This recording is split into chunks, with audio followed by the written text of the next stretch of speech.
अस्सलामुअलैकुम। आज जो हम पढ़ने वाले हैं वो हम पढ़ेंगे कि इंसुलिन हार्मोन की फॉर्मेशन किस तरह से होती है। इस लेक्चर को स्टार्ट करने से पहले मैं आपसे गुजारिश करना चाहूँगा, अगर आप हमारे इस चैनल पर नए हैं जो कि ओएस एजुकेशन एकेडमी के नाम पर है, तो काइंडली इसको ज़रूर सब्सक्राइब कीजिएगा एंड बेल आइकन को प्रेस करना ना भूलिएगा ताकि हमारी हर नई आने वाली वीडियो आपको बर वक्त मिल सके। चलते हैं अपने टॉपिक की तरफ यानी हम बात करते हैं कि इंसुलिन हार्मोन की फॉर्मेशन किस तरह से होती है। सबसे पहले अगर हम बात करते हैं कि ये इंसुलिन जो है ये बनता कहाँ पर है, तो ये इंसुलिन जो है हमारी बॉडी के अंदर मौजूद पेनक्रियास जो है ये वहां पर जो है ये हार्मोन बनता है।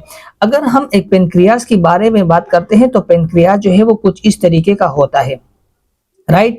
ये जो है ये क्या है, ये जो है वो पेनक्रियास है एंड इसके अलावा ये जो एरिया है इसको हम कहते हैं पेनक्रियाटिक डक्ट। हम इसको कहते हैं, क्या कहते हैं इसको हम पेनक्रियाटिक डक्ट हम इसको कहते हैं। अब ये जो पेनक्रियास है ये दो तरह का जो है वो काम दे रहा होता है।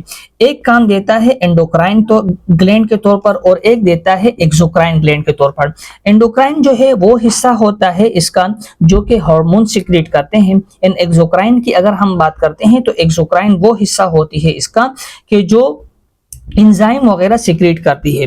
मोस्टली अगर हम इसके एंडोक्राइन हिस्से की बात करते हैं तो जो ये हेड वाला हिस्सा है यहाँ से क्या होता है एंडोक्राइन हार्मोन जो है ये सिक्रेट हो रहे होते हैं। इसके अलावा बाकी ये वाला जो हिस्सा है यहाँ से जो है वो एक्सोक्राइन यानी इंजाइम वगैरह सिक्रेट होते हैं।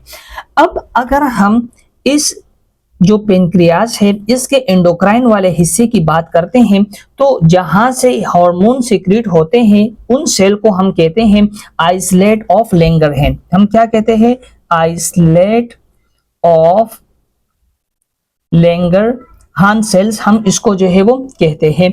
अब अगर हम इस आइसलेट ऑफ लैंगरहैंस सेल्स की बात करते हैं कि ये जो है वो किस तरह के होते हैं, तो नॉर्मली अगर मैं बात करूं उस एंडोक्राइन हिस्से की यानी इस वाले हिस्से की अगर हम बात करते हैं कि एक टिपिकल आइसलेट ऑफ लैंगरहैंस की हम बात करते हैं कि एक टिपिकल आइसलेट ऑफ लैंगरहैंस किस तरह से होती है, तो वो जो है फर्ज करें ये क्या है, ये वो जो है वो आइसलेट ऑफ लैंगरहैंस है। अब ये जो है वो इस वीडियो में चोटी आ रही है, माजरत करता हूं, लेकिन ये फर्ज करें कि ये क्या है, ये वो आइसलेट ऑफ लैंगरहैंस है। अब इसके दरमियान क्या मौजूद होती है, बीटा सेल मौजूद होता है आइसलेट ऑफ लैंगरहैंस के बिल्कुल दरमियान। देखो नॉर्मली इनके अंदर जो है वो नॉर्मली तो इसके अंदर चार तरह के जो है वो सेल्स पाए जाते हैं, जैसे कि अल्फा सेल हो गया, बीटा सेल हो गया, डेल्टा सेल हो गया और एफपी सेल वगैरह हो गए। उसकी तरफ हम नहीं जाएंगे, हमारा मेन मकसद है इंसुलिन के साथ, तो हम किसके बारे में बात करेंगे, बीटा सेल के बारे में बात करेंगे। सबसे दरमियान में मौजूद होता है बीटा सेल। इस बीटा सेल के इर्द गिर्द मौजूद होता है अल्फा सेल जो क्या करता है, ग्लूकोगान सिक्रीट करता है। इसके अलावा अब दूसरा हमारे पास आता है डेल्टा सेल। ये क्या हो गए, ये इसके जो है वो डेल्टा सेल्स वगैरह हो गए। ये क्या है कि ये जो है वो सोमेटोस्टेटिन्स वगैरह सिक्रीट करते हैं, इनकी तरफ हम नहीं जाएंगे। हमारा मेन मकसद है इस बीटा सेल के साथ, और ये बीटा सेल क्या करते हैं, ये जो है वो इंसुलिन सिक्रीट करते हैं। अगर मैं आपको इंसुलिन एक टिपिकल इंसुलिन के डायग्राम बता दूं कि नॉर्मली इंसुलिन किस तरह से जो है वो बन रहा होता है, वो उसको हम जो है वो फर्ज करें ये जो ओवरऑल है ये हमारे पास एक बीटा सेल है, राइट। ये क्या है, ये एक बीटा सेल है। हम इसमें देखेंगे कि किस तरह से हार्मोन बनता है, लेकिन इस हार्मोन को पढ़ने से पहले हम क्या करते हैं कि जो इंसुलिन की चेन है उसको हम देखते हैं कि एक इंसुलिन की चेन जो है वो किस तरह से होती है। नॉर्मली इस तरह की जो है वो इंसुलिन की चेन होती है। अगर आप इस चीज के ऊपर गौर करते हैं तो ये किस तरह की चेन है, ये जो है एक पेप्टाइड चेन है। कौन सा है, अगर मैं इसके ऊपर लिख दूं कि ये कौन सा है, ये एक पेप्टाइड चेन है। पेप्टाइड, ये एक क्या है, ये एक पेप्टाइड चेन है। अब इसका जो ये वाला हिस्सा होता है इसमें क्या होते हैं, इसमें जो है वो मुख्तलिफ अमाइनो एसिड्स मौजूद होती है, और इसको हम क्या कहते हैं, इसको हम जो है वो इनिशियल सीक्वेंस कहते हैं। क्या कहते हैं, इसको हम इनिशियल सीक्वेंस कहते हैं।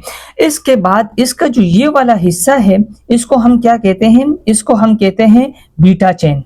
क्या कहते हैं, इसको हम कहते हैं बीटा चेन कहते हैं। एंड इसके अलावा इसका जो ये वाला हिस्सा है इसको हम क्या कहते हैं, इसको हम कहते हैं ए चेन। और ये वाला जो हिस्सा है इसको हम क्या कहते हैं, सी पेप्टाइड हम कहते हैं। क्या कहते हैं इसको, हम जो है वो सी पेप्टाइड कहते हैं।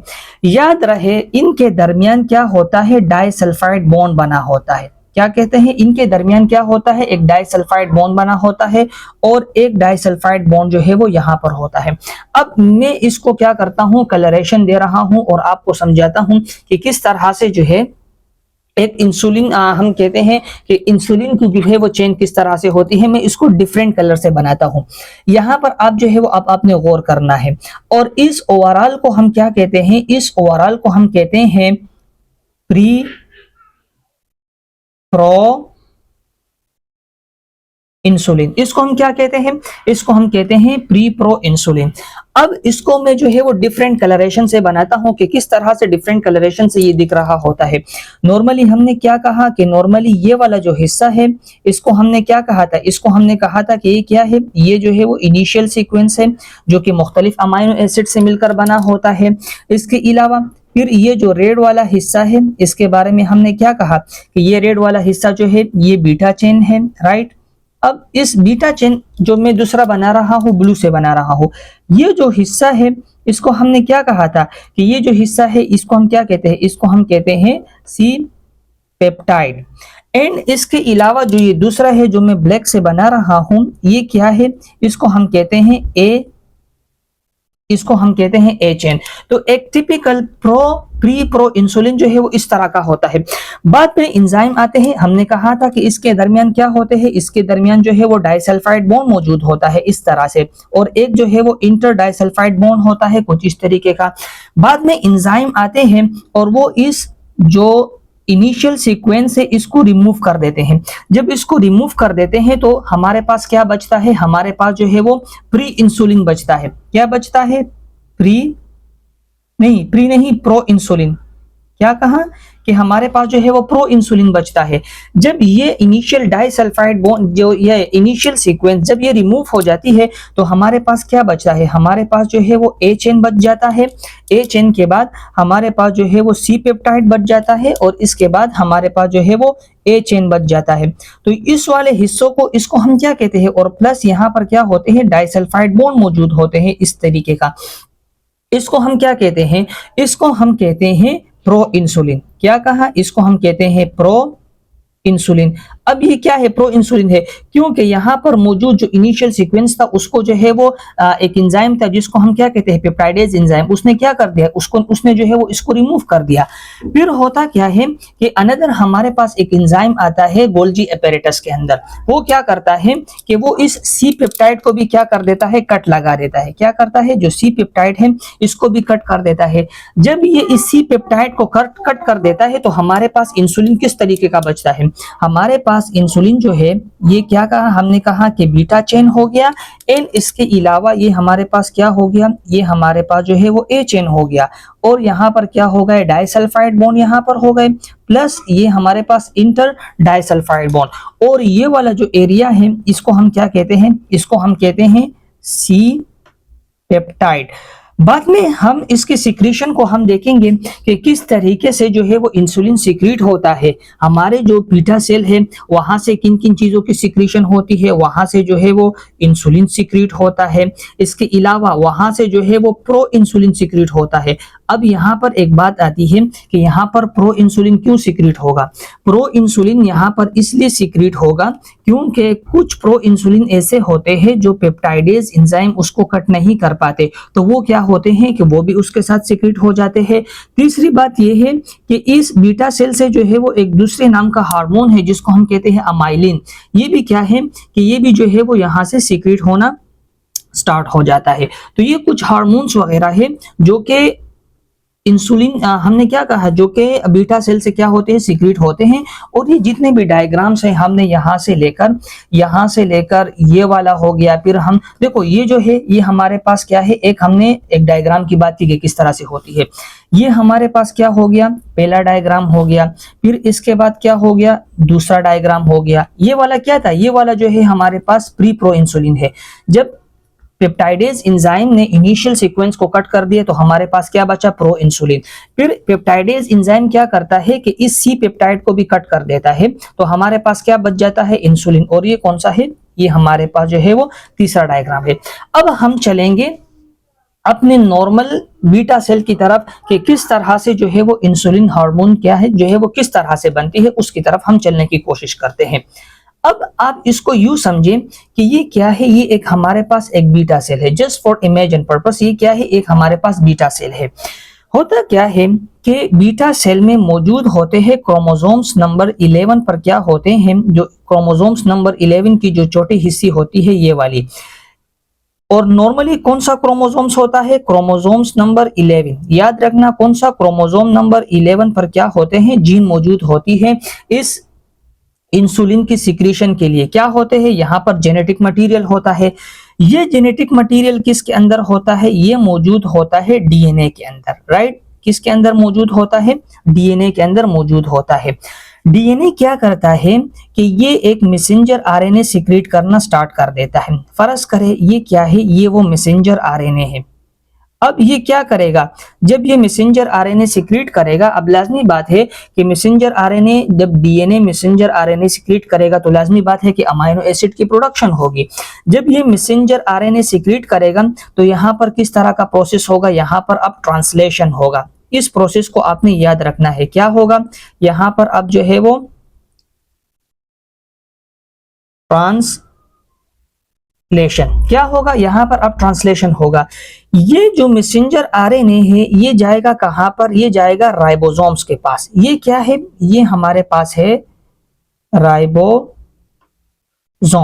क्या है, ये हमारे पास राइबोसोम्स है। जब ये मैसेंजर आरएनए जाएगा इस राइबोसोम्स के पास, ये राइबोसोम्स इसको क्या करेगा, ट्रांसलेट करेगा।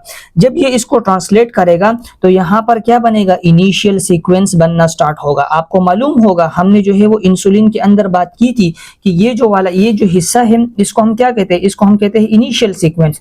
तो जब मैसेंजर आरएनए के पास ये राइबोसोम जो है मैसेंजर आरएनए जब राइबोसोम्स के पास जाएगा तो ये इसको क्या करेगा, ये इसको जो है वो इनिशियल सीक्वेंस यानी अमाइनो एसिड को जो है वो बनाना स्टार्ट करेगा।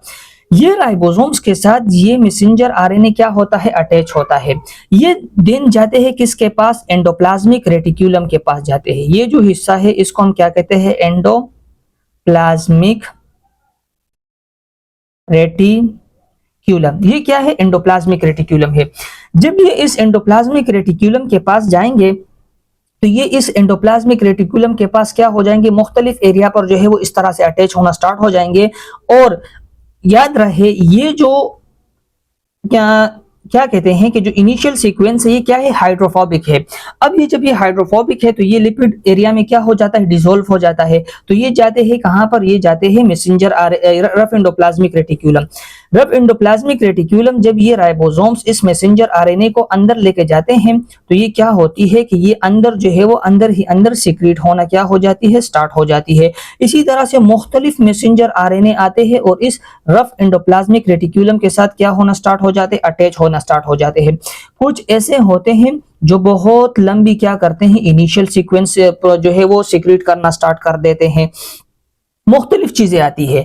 होता क्या है कि इस रफ एंडोप्लाज्मिक रेटिक्यूलम में जो है वो प्री प्रो इंसुलिन बनना स्टार्ट हो जाती है कुछ इस तरीके की। क्या है, प्री प्रो इंसुलिन जो है वो कुछ इस तरीके का क्या है कि इनिशियल प्री प्रो इंसुलिन जो है वो इस तरीके का सीक्रेट होना स्टार्ट हो जाता है। ये दिन क्या करता है कि कुछ वेजिकल्स बनाना स्टार्ट कर देती है। ये रफ एंडोप्लाज्मिक रेटिक्यूलम क्या करती है कि कुछ वेजिकल्स बनाती है जिसमें क्या होता है कि जिसमें ये जो प्री प्रो इंसुलिन है ये कुछ इस तरीके के जो है वो बने होते हैं। ये प्री प्रो इंसुलिन जिस वेजिकल्स के अंदर होते हैं ये दिन जाते हैं कहां पर, गोल्जी अपैरेटस। ये जो एरिया है इसको हम क्या कहते हैं, गोल्जी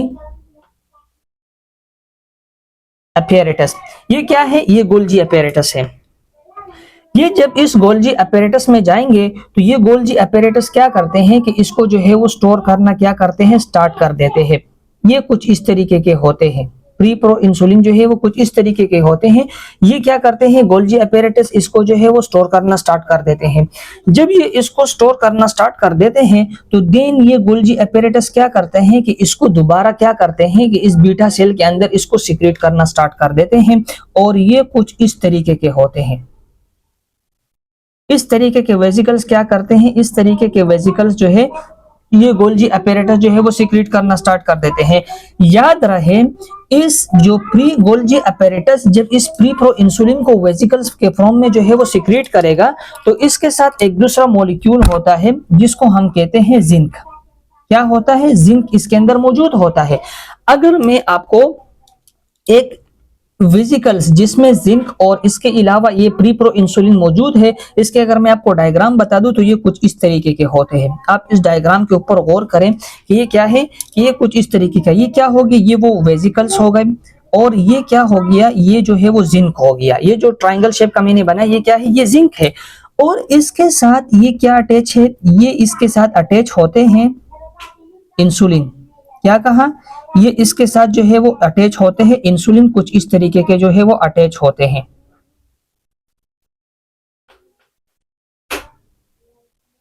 अगर आप इस डायग्राम के ऊपर गौर करें इस तरह के होते हैं। ये इंसुलिन जो है वो इस तरीके का होता है, आप इसके ऊपर गौर करें तो ये जिंक के साथ इस तरह से होते हैं। याद रहे अब मैं यहाँ पर कुछ चीजें भूल गया हूं, जैसे कि यहाँ पर एक एंजाइम होता है, एक कटर टाइप का एंजाइम होता है। यहाँ पर वो क्या करता है कि वो इस एंजाइम का नाम है पेप्टाइडेज एंजाइम। ये पेप्टाइडेज एंजाइम क्या करता है कि इस इनिशियल सीक्वेंस को जो है वो इस प्री प्रो इंसुलिन से क्या करता है, कट कर देता है। जब ये इसको कट कर देता है तो हमारे पास किस तरह का रह जाता है, हमारे पास जो है वो कुछ इस तरीके का जो प्री इंसुलिन है वो कुछ इस तरीके का जो है वो रह जाती है। इसके बाद जब ये प्री इंसुलिन इस गोल्जी अपैरेटस में जाती है तो यहाँ पर भी वही एंजाइम होता है जिसको हम क्या कहते हैं, जिसको हम कहते हैं पेप्टाइडेज एंजाइम। अगर मैं इसका नाम यहां पर लिखूं तो पेप्टाइडेज, ये एंजाइम यहां पर मौजूद होता है।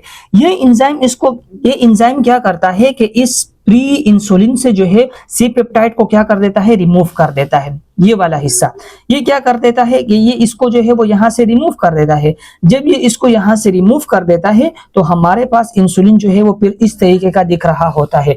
और ये इस जो वेसिकल्स है इसके अंदर हमारे पास क्या होते हैं, हमारे पास जो है वो इंसुलिन होते हैं। और ये किस तरह का इंसुलिन होता है, ये जो है वो इस तरीके का इंसुलिन होता है जिसमें जो है वो डाइसल्फाइड बॉन्ड, इंटर डाइसल्फाइड और इसके अलावा सी पेप्टाइड। तो ये हमारे पास इंसुलिन जो है वो इस तरीके का होता है। और देन ये फिर आते हैं इस वेसिकल्स। तो एक याद रहे एक जिंक के साथ 6 इंसुलिन क्या होते हैं, अटैच होते हैं।